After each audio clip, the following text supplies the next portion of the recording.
할렐루야. 할렐루야. 우리 뭐 아침 식사 안 하셨어요? 조금 큰 소리로. 할렐루야. 네. 대강절 오늘 첫 주라 하죠. 이 대강절 첫 주에 우리 품원 할인교회 참 성도님들 여러분들과 하나님의 말씀을 나누게 해주신 하나님 은혜에 감사하고 또 교회에 감사를 드립니다. 사실 오늘 설교를 한 2달 전에 목사님으로부터 부탁을 받았는데 저는 이렇게 회중 설교를 할 기회가 많지 않잖아요. 그래서 마음으로 잘 해야 되겠는데 이렇게 기도를 계속 했어요. 했는데 저는 코로나 시작되고부터 이제 매주에 성경 말씀 묵상을 가까운 믿음의 형제들에게 내보내고 있습니다. 참 은혜를 많이 받죠. 근데 그 말씀 묵상이 아주 이른 새벽에 항상 매일 그 영감을 주세요. 성경은 어디를 보고 어떤 주제로 한다 하는 것을 줘서 얼마나 감사한지 몰라요. 그래서 우리 범원교회의 설교의 주제를 어떻게 하는 게 좋을까 그 하나님께 늘 기도를 했는데 클리어해요. 대답이 하나님 말씀이 하나님의 부르심으로 하라고. 근데 구약 성경을 보면은 이 하나님을 보거나 하나님의 음성을 직접 들으면은 그때 죽었다고 생각했어요. 뭐 삼손의 부모가 그렇고 이사야도 그랬습니다. 그래서 죄인된 인간이 하나님을 볼 수가 없어요. 그 음성을 직접 듣기도 어렵고요. 그래서 제가 아버지 이건 주제가 너무 헤비하지 않습니까? 하나님께서 괜찮다. 너 마음이랑 바꾸지 말아라 그래요. 그래서 그 말씀으로 오늘 나누려고 합니다. 그 인생에서 이 2번의 하나님의 부르심이 있다 그래요. 그 첫 번째 부르심은 이제 뭐냐 하면은 우리가 죄악된 길을 떠나서 여호와 하나님 앞으로 돌아오라 하는 구원의 초대입니다. 이것은 모든 인류에게 누구에게나 다 하나님의 그 구원의 초대가 있는 것입니다. 부르심이죠.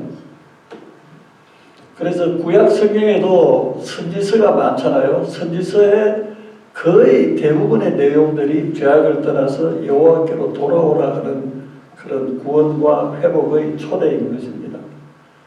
근데 우리가 하나님의 음성을 들으면 두렵잖아요. 우선 당장 두렵죠. 무섭고. 창세기에서 이 아담이 선악과를 따먹고 죄악을 짓고 죄를 짓고 이제 두려워서 나무 사이에 숨었다 그랬어요. 그때 하나님께서 아담을 부르시잖아요. 아담아 네가 어디 있느냐 부르세요. 하나님께서 죄를 지은 아담을 부르신 것은 찾아내어서 심판하고 그 죄값으로 아담을 죽이시겠다는 거예요. 아니잖아요. 그 뒤를 계속 읽어보면은 아담에게 하나님께서 부르신 것은 용서하시겠다는 거예요. 아담이 구원받아서 살 길을 마련해 주시겠다는 거예요. 가인도 마찬가지입니다. 하나님께서 들에서 동생을 죽인 가인을 부르실 때에 그 살인한 가인을 죄값을 치러서 가인을 심판하시고자 부르신 게 아니고 가인을 용서하시겠다는 겁니다. 그래서 가인을 죽이는 자는 죄는 벌을 7배나 더하겠다 보호하시는 거예요. 하나님께서 우리를 부르실 때는 용서하시고 보호하시고 우리의 구원의 영원한 생명의 살 길을 열어주신다는 거예요. 너무 감사하지 않으세요? 그래서 사실은 첫 번째 하나님의 부르심은 두려움이 아니라 가장 큰 축복인 것입니다. 구원으로의 초대예요. 이것을 우리가 모든 이방에게 알려야 하지 않을까요? 그 다음에 이제 두 번째 부르심이 있는데 오늘은 이 두 번째 부르심에 대해서 같이 나누고자 합니다. 그래서 두 번째 부르심은 이 사명을 주시기 위해서 부르신 것이라는 것이죠. 구원받은 성도들에게 사명을 주시기 위해서 부르시는데 이것을 오늘 본문 이사야서 잠깐만 한 번 더 보실까요? 본문 말씀을 우리가 중심으로 볼 때 이 이스라엘 민족 역사에서 가장 충격적이고 가장 큰 역사적인 사건이 뭐라고 생각하세요? 뭐 그 사람들은 대답이 아마 거침없이 바벨론 포로라고 얘기할 것입니다. 바벨론 포로가 그 역사에 미친 영향은 이루 말도 못해요. 그래서 유대인들은 아직까지 그 바벨론 포로가 치욕적이고 수치스러운 것보다도 하나님의 영광이 함께하는 하나님의 임재가 있는 솔로몬 성전이 어떻게 이방인들 손에 파괴되고 불타고 우리가 하나님의 백성들이 이방인들의 포로가 되어 갔느냐는 거죠. 안 받아들이려고 해요. 그래서 바벨론 포로를 70년간 살게 되는데 그때의 포로 생활의 고달픔을 에레미야는 철무예를 매는 것 같았다. 그만큼 고단했다 이거죠. 그리고 불탄 예루살렘 고국을 생각하면서 이방 땅에 끌려와서 노예가 되고 포로가 되어서 날마다 시온성 예루살렘을 향해서 그들이 울면서 기도했죠. 다니엘도 그랬죠. 그래서 베발론 강가에서 기도하는데 그것이 유명한 120편, 126편, 137편 이렇게 그 바벨론 포로의 생활이 시편에 많이 나와 있습니다. 그런데 이들이 해방이 됐어요. 자기들의 노력이나 능력이나 뭐로 된 게 아니고 전적인 하나님의 강권적인 역사와 능력으로 포로 해방이 되는데 어느 나라든지 여러분들 그 독립기념일 해방일이 최고의 국경일이에요. 한국은 언제예요? 8.15가 4대 국경일 중에 최고 아니에요. 우리 거사님들 8.15 장로님들 8.15 광복절 노래 어떻게 시작하는지 아시죠? 흙 다시 만져보자. 어떻게? 바닷물도 춤을 춘다예요. 그 기쁨은 말도 못해요. 우리 미국도 마찬가지예요. 줄라이 4th가 제일 셀레브레이트하고 제일 즐겁게 하는 그런 그 해방의 기쁨인데 오늘 여기 보면 이사야를 통해서 야곱의 지파들이 이스라엘 민족을 가리키는데 이 이스라엘 중에 있는 포로된 자들을 돌아오게 할 것은 어떤 일이라고요? 적어도 하나님께는 매우 쉬운 일이라 영어 성경에서는 It is too small thing. 아주 작은 일이라 이렇게 설명해요. 그 포로가 해방되는 것만큼 큰 일이 없는데 하나님은 오늘 이사야를 통해서 그건 정말 별거 아니다. 아무것도 아니라는 거예요. 뭐에 비하면 앞으로 너희가 맡게 될 중한 일에 비하면 포로 해방 정도는 매우 쉬운 일이라. 그래서 중한 일은 뭐냐 하면은 너를 이방의 빛으로 삼아서 나의 구원을 베풀어서 땅끝까지 이르게 하리라. 하나님의 구원을 땅끝까지 전하는 일에 너희를 이방의 빛으로 사용하시겠다는 사명이에요.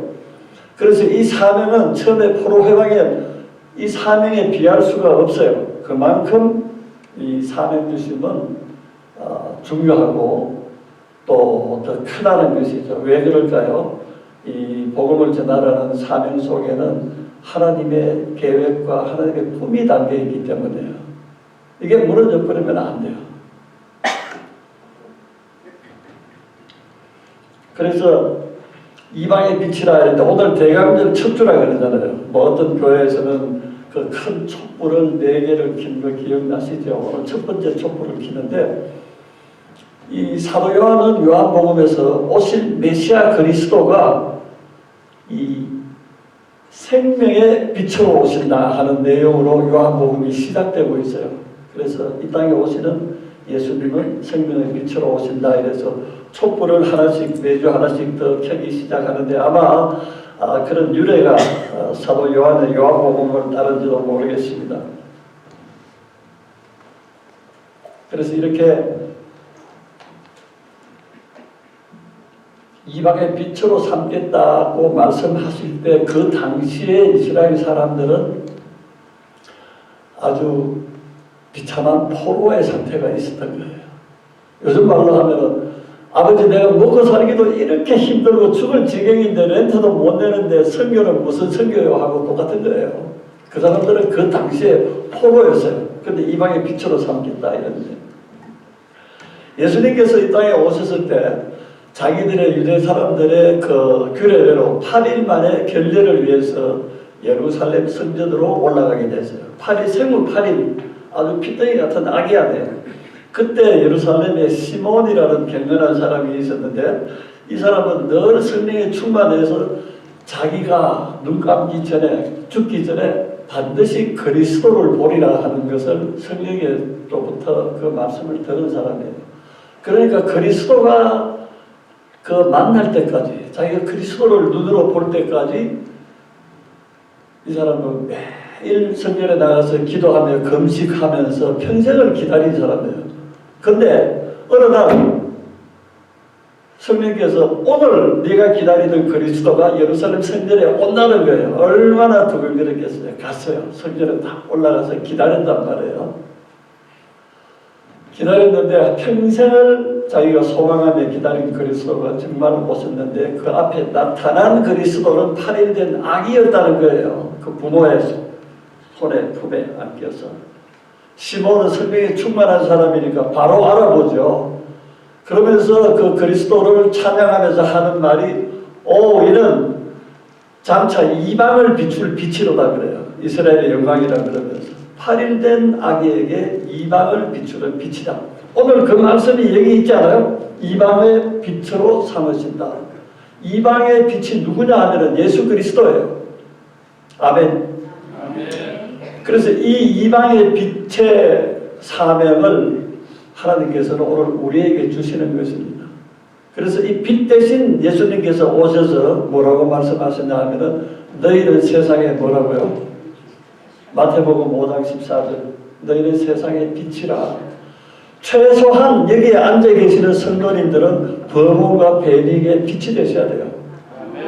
우리 힘으로는 우리의 경건으로는 안 될 거예요. 우리 주님의 빛이 우리에게 비치실 때 우리는 세상의 빛이 될 수 있는 것입니다. 그 다음에 이방의 빛이라는 이 단어가 표현이 3번 나오는데 첫 번째는 지금 말씀드린 대로 누가복음 2장의 시몬을 통해서 하신 말씀 예수 그리스도가 이방의 빛이다. 두 번째는 예수님께서 사도 바울에게 하시는 말씀이에요. 내가 장차 너를 이방의 빛으로 세우겠다. 이렇게 말씀하시고 오늘 우리들에게 이사야를 통해서 장차 땅 끝까지 이르러 내 구원을 전파하는 이방의 빛으로 세우시겠다 이렇게 하고 있는데요. 여러분들 복음서가 마태, 마가, 누가, 요한 4복음서라 그러잖아요. 근데 그 내용들이 얼핏 보면 비슷비슷하기도 해요. 근데 대부분의 성경책들은 마지막 장에 그 중에서도 마지막 부분을 결론으로 각권을 맺고 있습니다. 거의 다 그래요. 그래서 각 복음서의 결론 마지막 장은 뭔지 아시잖아요. 땅끝까지 이르는 복음을 전하라. 전도하고 선교하라는 것이 복음서의 주제예요. 틀림없어요. 중간에 다른 어떤 귀한 말씀들도 많이 있지만 그 모든 것이 모여갖고 예수 그리스도를 전하는 전도와 선교에 초점이 맞춰져 있어요. 우리 몇 주 전에 마가복음 교회에서 공부하셨잖아요. 10장. 예수님께서 처음 부르신 12제자를 우리는 별도로 사도라고 부른다. 그래서 이 사도가 원래 뜻은 이제 그 보내심을 받은 사람이다 이렇게 말하고 있잖아요. 그래서 예수님께서 12제자를 불러서 따로 세우신 것은 전도하기 위해서 제자들을 불러서 세웠다 이렇게 기록되어 있어요. 그러니까 예수님이 제자를 삼으시는 목적은 전도자로 세우기 위해서 삼으신 거예요. 그 제자하니까 이 교회마다 이제 뭐 제자반이네, 뭐 제자 훈련반이네 이런 여러 가지 이름에 예수님의 제자가 되자고 공부하고 그런 좋은 프로그램들이 많죠. 그래서 이것이 결국은 우리의 삶이 예수님을 닮아가자는 것이거든요. 예수님께서도 내 전도를 위해서 내가 이 땅에 왔노라라고 스스로 말씀하고 계신 것입니다. 그래서 교회 이름 중에 옛날에는 뭐 어르신들 아시잖아요. 중앙교회 아니면은 뭐 마을 가운데 있는 제1교회 이런 이름이었죠. 교회가 큰 교회들이. 그다음 쭉 시대가 변하니까 뭐 하나님의 교회, 뭐 주님의 교회 이렇게 바뀌다가 요즘은 뭐 서울서는 한국서는 그렇대요. 우리들의 교회가 굉장히 인기가 있다고. 우리들의 교회 하면은 친근감이 있잖아요. 거기도 또 어려워지니까 이제는 뭐 교회 이름이 너희들의 교회다 이렇게 뭐 그런 교회도 있다 그래요. 재밌죠. 그래서 어떻든 예람교회라는 이름을 쓰는 교회가 뉴저지에 있는데요. 교회가 참 아름답고 잘 돼요. 예수님을 닮아가자는 것입니다. 그 교회의 제일 주 프로그램이 전도예요.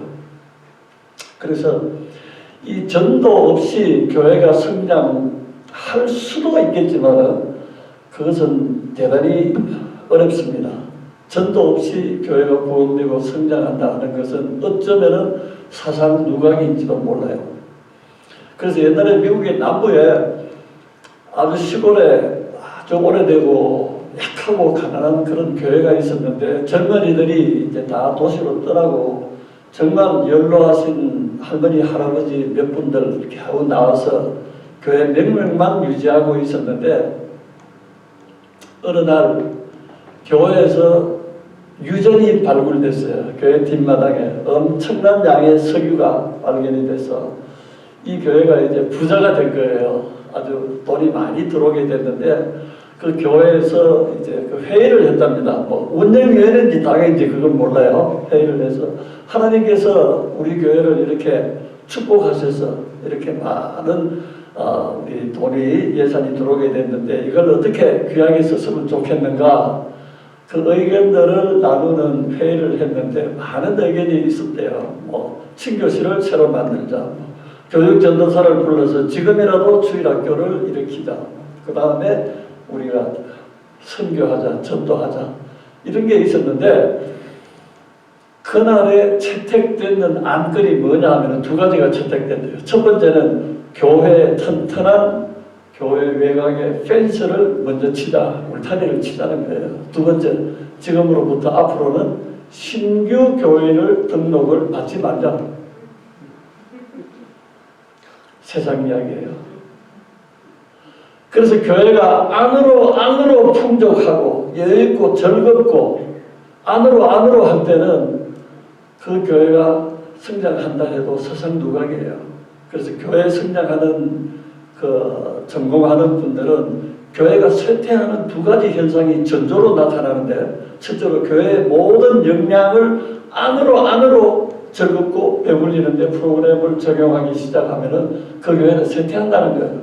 두 번째, 전도하지 않는 교회는 이미 쇠퇴기에 들어와 있다고 보면 된다는 거예요.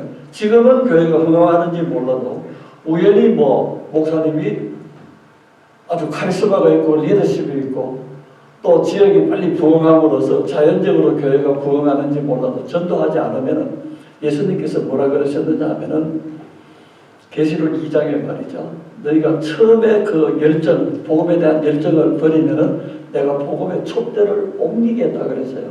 전도하지 않는 교회는 복음이 뭐예요? 예수 그리스도 아니에요. 예수님이 그 교회를 떠나시겠다는 거예요. 전도 안 하고 다른 프로그램이 아무리 좋다 해도 예수님께서는 가장 본질적인 것을 먼저 보라고 우리에게 말씀하고 계시는 것입니다. 그래서 교회가 예수님이 안 계시는 교회 같으면 구원의 능력이 없잖아요. 어떻게 되겠어요? 그렇죠? 그래서 우리가 최소한 우리 범원교회가 사랑하는 성도님들이 우리 전도에 모두 헌신할 때 우리 교회의 미래는 상당히 밝다고 말씀드릴 수가 있습니다. 아멘.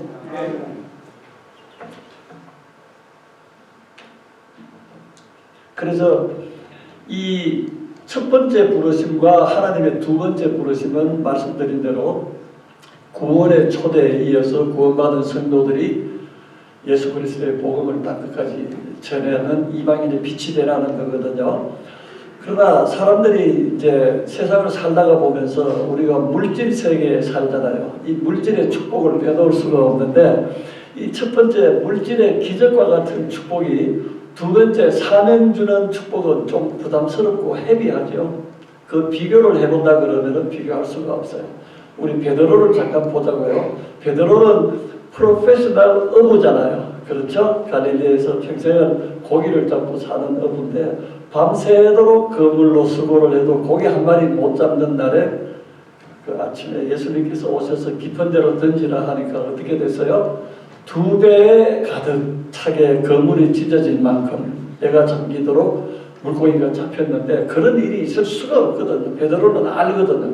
그래서 함께 있었던 동료들도 와서 그걸 보고 다 너무너무 놀랐을 때 베드로가 하는 말이 처음에는 선생이여 그 말씀에 의지하여 던지겠습니다 했다가 고기 잡힌 것을 보고 아주 소스러치게 놀라면서 어떻게 주여 나를 떠나소서 나는 죄인이로소이다 이렇게 자기가 고백을 했어요. 그러니까 예수님께서 베드로야 물고기 2배에 잡힌 것 가지고 뭐 그리 놀라느냐 그것은 매우 쉬운 일이라 예수님 그렇게 말씀하시지 않을까요? 그러면 매우 중요한 일은 뭐예요? 장차 너를 이방의 빛으로 사람 낚는 어부가 되게 하겠다 했어요. 물고기 그물에 넘치도록 가득 잡힌 2배에 가득한 기적적인 물고기하고 사람 낚는 어부가 되는 것은 비교할 수가 없는 것입니다. 여러분들 교사님들, 장로님들, 집사님들 이제 한평생 신앙생활 하셨잖아요. 어떻게 그렇죠? 그래서 이제 남은 삶이 참 중요하죠. 우리 주위에서도 벌써 세상을 떠나신 이도 있고 또 어려움에 처해서 참 그런 라스트 미닛을 기다리는 분들도 또 많이 있습니다. 그런 것을 이런 거 다 볼 때 내가 지난 신앙생활이 30년이건 40년, 이민생활이 40년, 50년이건 그동안에 열심히 살아오셨잖아요. 자식들 키우고 뭐 정착하고 이렇게 참 열심히 살아셨는데 이제 남은 10년이 지난 40년, 50년 신앙생활이나 이민생활보다 훨씬 더 중요하죠. 동의하십니까? 적어도 내게는 앞으로의 10년이 지난 40년보다 훨씬 의미가 크고 더 중요해요. 건강하셔야 되고요. 첫째로. 그 말로만 건강이 됩니까? 건강하시기 위해서 노력하셔야 되잖아요. 두 번째 어떻게? 보다 더 가치 있는 일에 보람 있는 일에 나머지 있는 삶을 드려야 될 거라고요. 그 어렵지 않아요. 뭐가 보람 있는가? 예수님이 바로 말씀하시잖아요. 너 이방의 빛이 되는 일에 헌신하라는 거예요. 아멘. 그래서 이런 사명이 있는 사람은 인생의 삶의 퀄리티가 달라요. 뭐 어떤 어르신들 그렇게 말씀하시잖아요. 요즘은 뭐 맛있는 거 먹어도 입맛도 없고 잠도 안 오고 재미가 없어. 왜 그래요? 그런 분들 저한테 오세요. 우리 전도하러 가자고요. 얼마나 다이나믹하고 할 일이 얼마나 많은지 얼마나 기쁨이 넘치는지 몰라요. 그래서 이 사명이 있는 삶은 첫 번째로 그 긍지와 퀄리티가 다르다. 아멘. 두 번째는 거기에 있는 인생의 바이탈리티가 달라요. 같은 80세, 같은 90세, 같은 70세를 살아도 전도하고 선교하는 일들은 제 얼굴 보세요. 죄송합니다. 밝고 활기차고 기쁨이 있어요. 그래서 아프리카 캘리포니아에 오기 전에 저는 아프리카에 선교사로 있었는데요. 이 아프리카 그 먼지 나는 그 부시 마을 그 광야로 먼지가 대단해요. 하여튼 그 먼지는 표현할 수 없을 정도로 먼지가 많은데 거기 차를 타고 이렇게 가면은 한참 가다가 보면은 조그마한 그 뭐 바나나 껍데기로 지붕 만들어 가지고 구멍 가게가 있어요. 거기 뭐 파는지 하면은 대개 보면은 뭐 토마토 같은 거 팔고 멸치, 설탕 이런 거 조금씩 비닐봉지에 넣어서 파는데 그 아마 토럴 밸류가 20불이 안 될 거예요. 10불 정도밖에 안 될 거예요. 조금 해놓고 주인도 없어요. 어떤 여자애가 먼지가 눈썹에 뽀얗게 해서 나무 밑에 앉아 있는데 걔가 가게 주인인데 거기 가까이 가보면은 뭐가 있느냐면 어김없이 미션 스테이트먼트라는 게 영어로 딱 적혀 있어요. 사명 선언문. 그래서 거기에 딱 읽어보면은 우리는 아주 이렇게 그 귀한 영양가 있는 귀한 식품으로서 이 주민들과 지나가는 행인들에게 건강을 제공한다. 그것을 우리의 목적으로 한다. 이렇게 딱 써놨어요. 구체적으로. 그거 다 해봤자 사실 뭐 정말 아무것도 아닌데. 그래서 이러한 내 삶에 뭐 지나간 것은 이야기할 필요가 없고요. 앞으로의 내 삶의 목적과 사명이 무엇인가 이걸 책상에 하나 딱 써놓고 붙여놓고 하루에 5분만 기도해 보세요. 달라질 거예요. 완전히 달라질 거예요. 정말 달라질 거예요. 이거는 한번 시험해 보셔도 좋습니다. 그래서 이렇게 주님께서 우리에게 이렇게 사명을 주실 때 예수님께서는 우리 혼자 일하게 하지 않으세요. 우리 성경 말씀 한 군데만 잠시 보겠습니다. 디모데후서 4장 말씀을 한번 찾아보세요.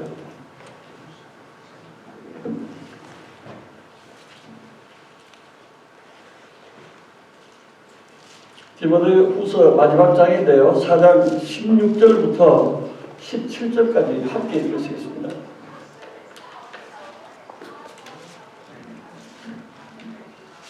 신약성경 346페이지입니다. 디모데후서 4장 16, 17절 말씀 함께 읽겠습니다. 시작. 내가 처음 변명할 때 나와 함께한 자가 하나도 없고 다 나를 버렸으나 그들에게 허물을 돌리지 않기를 원하노라.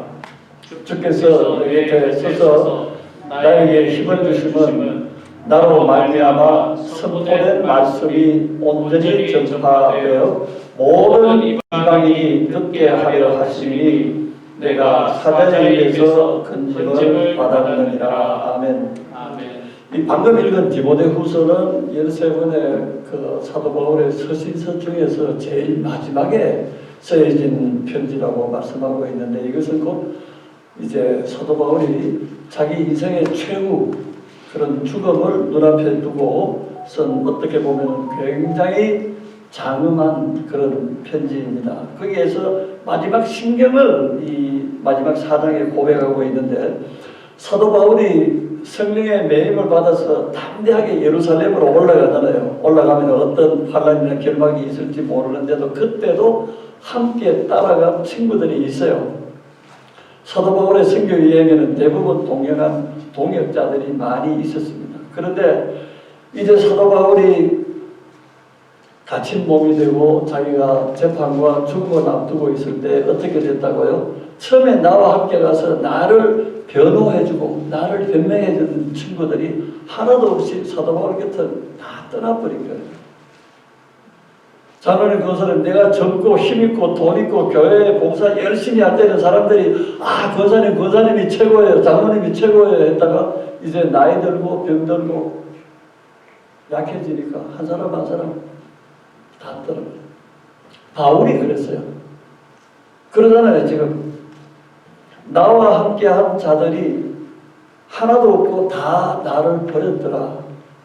사람들은 그렇게 버릴지라도 사도 바울은 그들에게 허물을 돌리지 않노라 이렇게 했을 때 주님이 찾아오셔서 힘을 주시면서 이제 복음에 선포된 말씀이 전파되어 모든 이방인이 듣게 하겠다. 사람들은 떠나지만은 주님께서 내가 그 대신에 너와 함께 하겠다고 약속하시는 거예요. 그러면서 사도 바울은 내가 이렇게 복음을 전할 때 사자의 입에 내가 삼키었을지라도 주께서 나를 건지셨느니라. 그 주님은 내가 신뢰하고 전폭적으로 믿노라. 이렇게 고백하고 있어요. 정말 우리의 몸은 날마다 이제 후퇴하고 힘은 연약할지 몰라도 우리 주님께서 새 힘 주시는 거예요. 여러분들 주님 새 힘 주시지 않으면 무슨 힘으로 천국 가실래요? 그래서 우리는 땅끝까지 이르러 내 정인이 되고 복음을 전파하라고 말씀하시는데 이것은 greatest 뭐라 그럽니까? 커미션 가장 위대한 사명이다. 복음 주시는 사명이 제일 큰 우리에게 사명이다. greatest promise 그 사명을 주시면서 두 가지 약속을 해주셨어요. 하나는 뭐냐 하면은 세상 끝날까지 내가 너와 함께 하겠다. 하나님이 우리와 함께 하시는 것은 창세부터 지금까지 제일 큰 축복이에요. 그래서 요셉도 여호와께서 함께 하실 때 그가 만사에 형통했고 다윗도 하나님이 함께 하실 때 가는 곳마다 강성하고 전쟁에서 이기게 하셨더라. 우리가 세상 끝날까지 예수님께서 우리와 함께 하시면은 우리는 항상 승리할 수 있고 이길 수 있죠. 그 함께 하시는 축복을 너희가 어떻게 마태복음 마지막 장에 너희가 나가서 복음을 전할 때 내가 너와 함께 하겠다.